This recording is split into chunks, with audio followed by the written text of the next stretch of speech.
Well, hello everyone. Thank you for joining me yet again today. And this is series number 2 that we're on now, episode number 1. So it's great. We've done 20 episodes talking about women's health and targeting fitness and nutrition and exercise for women over the age of 40. And I'm a mind-body health coach for women over the age of 40. And I'm also the CEO of the Slender Boss program. And look, I'm honoured to be here today with my good friend Stacy Mackay. Hello, Stacy. Hello. Thank you for joining me. And Stacy is talking about a topic that we all are very fearful of, and that's the topic of cancer.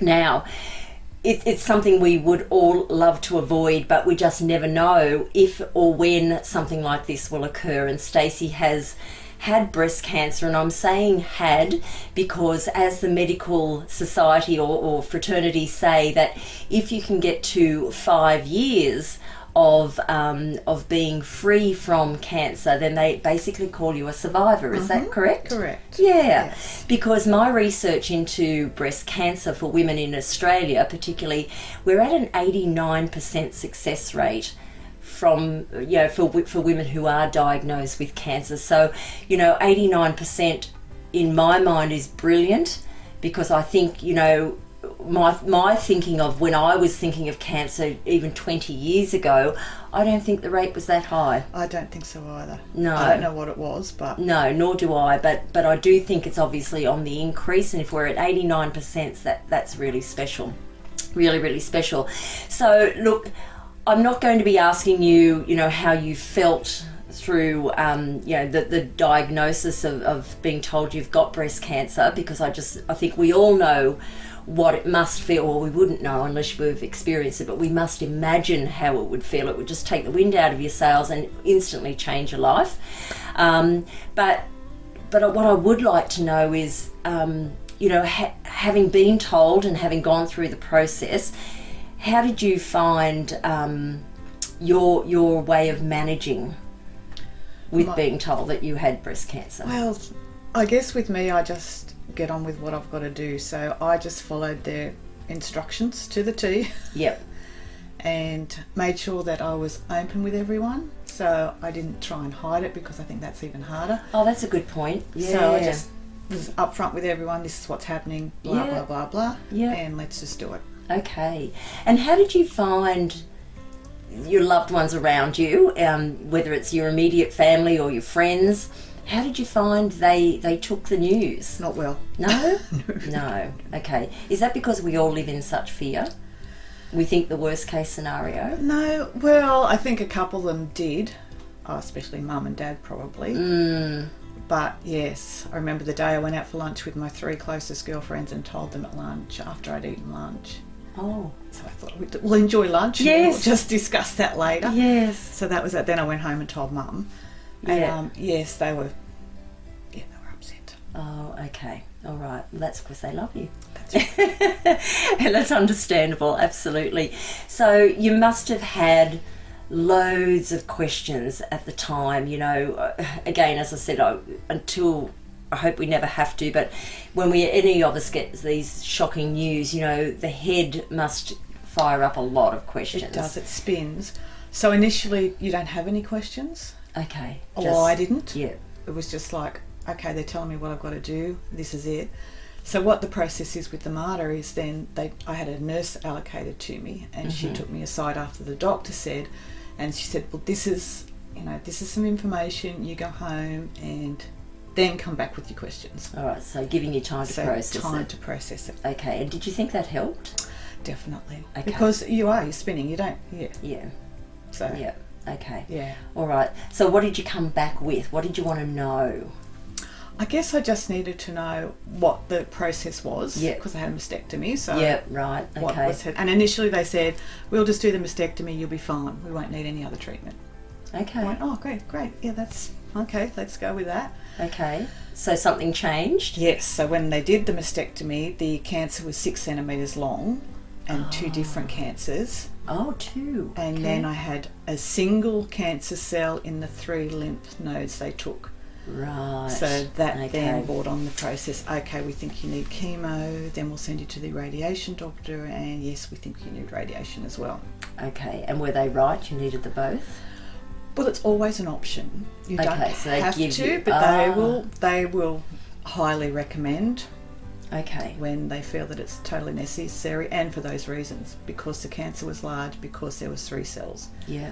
So then I just said, okay, well, let's just get this done, because I was going on holidays in October, and this was April, May. This was May, nearly June by the time I started chemo. Wow. Okay. All right. So they recommend, and I guess they've got so much experience from patients all the time. So they've recommended you have those 2 treatments, which was chemo and radiation. Can I just stop there and we'll go back to that? But I've failed to ask the question, and I think our listeners might be interested in knowing this. What made you go to the was this a symptom or something that made you go to the doctors to get it checked? Look, I always had cysts and lumpy breasts. Yep. So my doctor's recommendation was to have a mammogram and then have one every year. So they'd send me my reminder and I'd just go. You just, yep. Had ultrasound once or twice and they said they found nothing, just cysts still.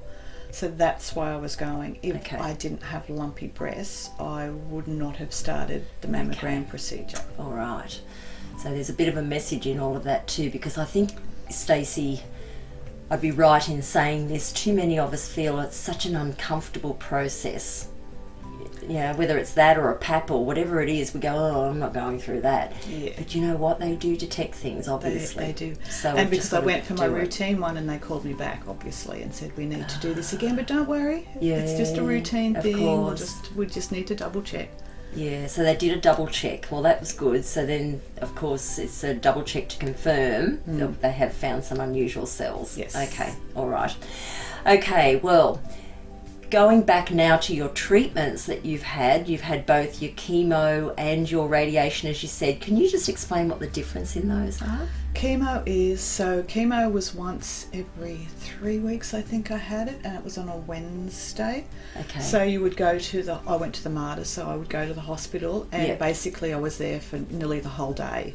Oh, wow. So you sit in a very comfortable chair and they give you sandwiches, but they put the chemo through intravenous, like a drip. Most of the time it was in my thumb. Which was really awkward because you couldn't start to read books and do stuff while you're there. But anyway. Oh, I see. Okay. Yes. So it's quite painful insert. Yes, the insert is, yes. But then after that you don't feel anything unless you have a reaction, which I did the 2nd dose. Yeah. Oh, okay. And unfortunately, Renee was with me then, my daughter. Your daughter, yeah. She got to experience that. Oh dear, okay. But they're onto it straight away. Okay, oh that's good. So all the support's there. And so that's your chemo. So it was every 3 weeks, pretty much for a day, every 3 weeks. And then after that, you said you went to radiation. Yes, so they wanted to start radiation immediately after chemo, but I had a holiday planned. And I was not giving up my holiday to America because it was with girlfriends. Good on you. And I told them that my mental health, I wouldn't cope. So they allowed me to go to America. Perfect. Under much duress, but anyway, they did go. And so I started radiation immediately when I got back. Okay. So that was the November I started the radiation. Okay. All right. So that was every day, 5 days a week at the MARTA. Every day. Got weekends off, yes, but that was it. And that was for, I'm pretty sure I had it at least 5 weeks. Oh, wow. Okay. So was one treatment worse than the other? Look, I found the radiation towards the end much worse than the chemo. I guess because with the chemo, I was a little lucky, I believe. I didn't get sick. I lost energy on the 4th day after each treatment, and it got worse and worse. So I think if I had another treatment, I may have suffered a little worse. And I lost all my hair and everything, but that's, you just deal with that. So that's why I found radiation worse, because I didn't suffer too much with the chemo. I did everything they said and it worked fine. Right. But with the radiation towards the end, it's just burning your skin and it peels off in lumps, skin and cracks, and I didn't like that at all. No, I'm sure you didn't, and I'm so sorry that you've had that, and I'm so sorry that any woman out there that's had to experience that. It must be horrible. But okay, so you're now, you know, you're through that process, had tests done, and then they've said, at what point did they say to you, we don't need to do this anymore? Was there a point As far as the radiation? as radiation and... I think they just assign a certain amount of time. Okay. So And then monitor. And then monitor you from there. So every 12 months I obviously have my mammogram and my ultrasound and back to my specialist. And you get monitored, yeah. Yes. And so far so good. So and you're far, in your 5th year? Yes. Oh my gosh, I'm so excited for you. I just know, I mean, if you've gone this far, we've got to be very positive that this is all just going to be a survivor status from here on. So tell me about your lifestyle through all this treatment, and even today, you know, 5 years on. How do you manage your health, your lifestyle? You know, tell me firstly, I know I'm asking you a double question here, but let's say when you were going through treatment, were you concerned about, you know, I know you're into fitness and looking after your health and your weight and everything, but were you concerned about all that at the time, or no? No, it wasn't a concern at all. Yep. Only because I had other things to worry about, and I thought, well, low on priority. And I mean, the bonus with chemo, because some people can't eat through chemo, like they would just continually throw up. I didn't have any of that. So to me, a bonus that I could eat. Yes. And they said just eat what you want to eat, because Yep. some things will just make you sick and some things won't. But of course, I'm pretty good on the tooth, so I could eat just about anything. Good on you. We love our food. But then I'm lucky too. I mean, I've never carried weight, so... Yes. Okay. All right. Yeah. And everybody's body is different, and everyone's going to react to treatments or how they feel. Some people lose hair, some people don't. Some people can put food down, some people can't. So it's different for everyone. But it's interesting to be able to hear your journey and what you've experienced. And so today, like you said, you don't really have too much trouble with weight or anything. How important is like healthy foods and nutrition and exercise and all that for you? Yes, pretty important. I think the exercise is probably the most important thing for me. I like to be on the move. I know if you don't use it, you lose it, as they say. Yeah, so they do. I think the exercise is probably was what made me go through chemo. Okay. Not so badly. Yeah. Because I did still exercise during chemo whenever I could. I would walk. I still played tennis. I did lots of stuff that some people cannot do because they're just ill. But now, so I exercise twice a week at the gym. Yes, you do. Yeah. I go to tennis. Yes. I have Pilates Saturday.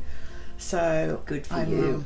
I think that's important. And food, of course, is important. And probably sometimes I don't make the wisest choices, but I'm not a bad eater either. So I'm pretty conscious of because you know your food is your fuel, and obviously what you put into your body is going to feed the cells. Yes. So it's important to put some really good, healthy and fresh foods into your body, and I know that you're doing that.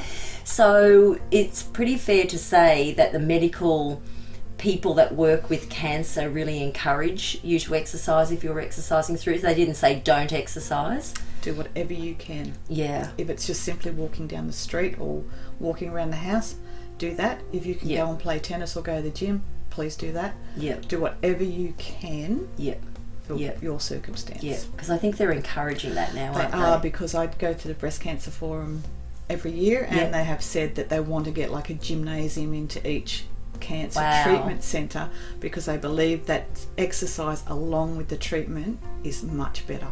Isn't that fantastic? So let's hope. Well, I'm really, as somebody that's been in the fitness industry for such a long time, it excites me to hear that news, because it's for everything, even, I mean, as harsh as cancer is, but all disease in body, and cancer is a disease, but all diseases in body, I mean, we've watched people with Parkinson's who move their body and suddenly they can move much more freer, they don't have the shakes, but once they start exercising, there's just so much benefit from exercise, and it's lovely to hear that for cancer patients they're hoping to put gymnasiums in so people move their body, because that resistance against weights and obviously, as you said, complementing with good food makes a massive difference to your well-being. And so, Stacy, I want to thank you so much today. It must be very hard to talk about something as tough as you are, but you've been through a lot, And there are many women out there that are going through cancer who again, we haven't got a crystal ball. We don't know if it will ever happen to any of us who haven't had the experience. But I thank you so much. Yeah, it's been great to be able to speak. And again, if it's helped you at all, let us know. Pop some comments down and we'll come back to you on those. But thank you again for joining this podcast. Thank you, Stacy, for joining me today. And I'll see you again on my next podcast. Bye for now. Stay well. Thank you. Thanks for watching. I hope you subscribe to my channel and follow me on social media plugged in on your screen right now. Thank you, and stay healthy, stay happy.